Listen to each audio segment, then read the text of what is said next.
Hey everybody, welcome to Snow Talk. This is Wave 3 News meteorologist Brian Good filling in for Chief Meteorologist Kevin Harnett, who is out until next week. So you guys are stuck with me again another night. Alright, we're going to talk about the cold weather, obviously. If you haven't heard by now, it's cold outside.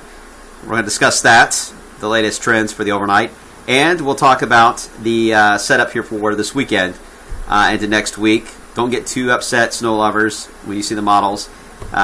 It still looks to be an interesting setup. It could go a lot of different ways next week. The setup can.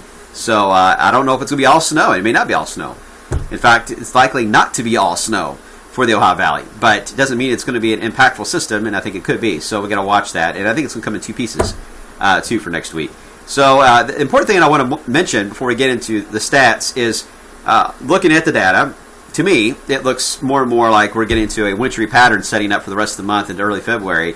It may not look like that when you look at the long-range models, but we're laying the foundation down. The warm air in December was our first hint of a pattern change coming. Warm-ups are a good sign of that. And then when you get into this Arctic blast coming into play, that also tells us the other part of the story. So things are wrapping up now. We're getting into the core here of wintry weather over the next 30 to 45 days. And to me, it looks interesting and could be exciting for snow lovers.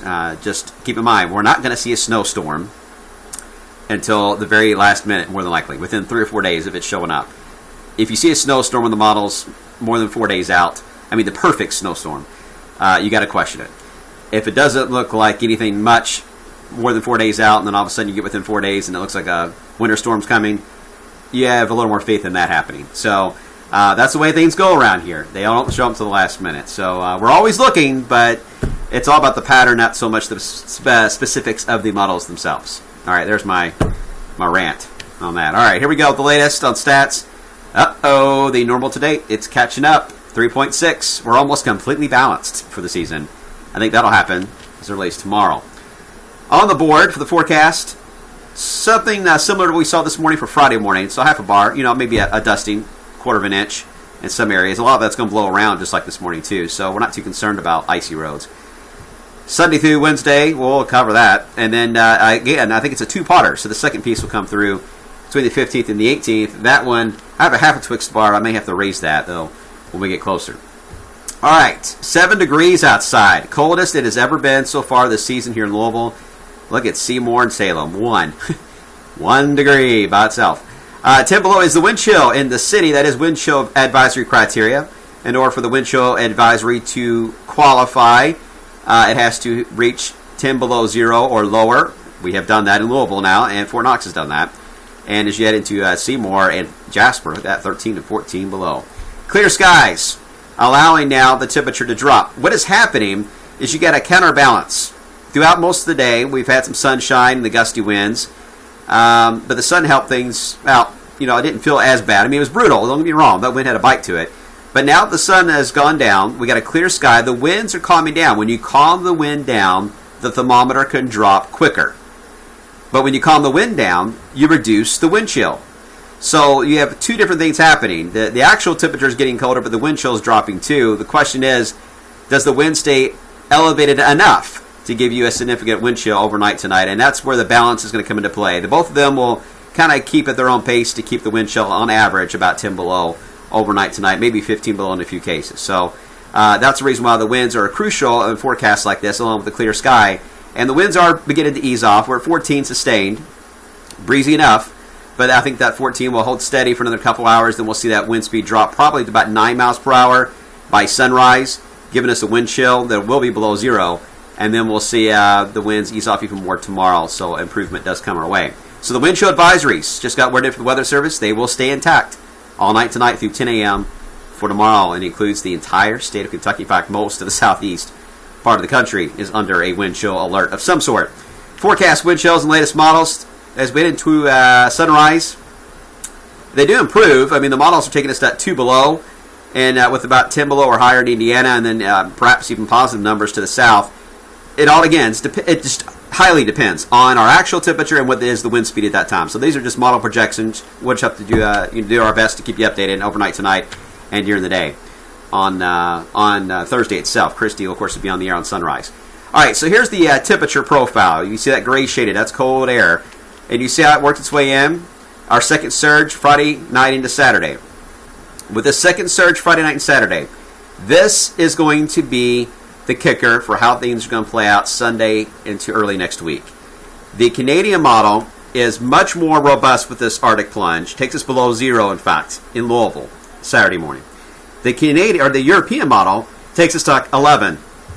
And the GFS splits the difference. It says about 5. It's cold. It's Arctic air, but just how cold we get will determine how much has to erode away when we get a warm flow that does develop as we head into Sunday, Monday. And you see that happen. You see that push of warmer air. It's nothing off the charts, but it's just enough of a warm push here from the southwest to complicate the atmosphere enough on different layers to whether or not it's not going to be just snow. There's going to be some other precip types involved here. And then as it goes by, we'll see a secondary system that'll dig. And I think this one's going to be a bigger storm here for the East Coast. I still see that happening.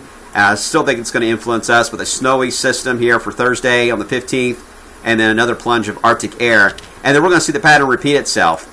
You know, the models may try to warm us up. You may be seeing some of the NOAA forecast, 8 to 14 days showing, above normal temperatures in the west. Well, that may be true, but our air is going to be coming from this direction for the rest of the month. It's going to come in straight from the north in many cases, not from the west. So just because it's warm out there doesn't mean it's going to be warm here. I think we're going to see constant dipping storms here across the Ohio Valley to keep things interesting for us. So that's the way it looks to me anyway. So here's how we're looking at an example here for Sunday through Monday. This is what we call the sounding. This is the Buffkett sounding. You're looking again, ground level. And here is the atmosphere way up here at the top. Now, the red line is temperature. The green line is the moisture line. When these are far apart, that's dry air at the ground. When they're close together, you're saturated or moist. And we want them to be close together all the way up, and that's how you get precipitation that reaches the ground. When they're far apart, you got a dry atmosphere, you don't get anything. In fact, you likely get a clear sky. As we into Sunday morning, here is the low-level cold air. In fact, here's the temperatures in red. It's left of the zero line or left of the freezing line. So here's the low-level cold Arctic air. Remember, cold Arctic air, it's hard to move out of the way. It just hangs on the ground. But you can see the nose of warm air that's coming in starting Sunday. But it's going on top of that cold layer. It's tracking on top of it. Here's the big debate we're going to have. How much of this cold air will stay close to the ground as this warm push above our heads flies over? And it's as simple as that. How much of that's going to happen? Because as you look at the GFS, it pushes the low-level cold air enough to the right of the zero, above freezing, to give us pure rain, is what the signal is, as we head into Monday morning.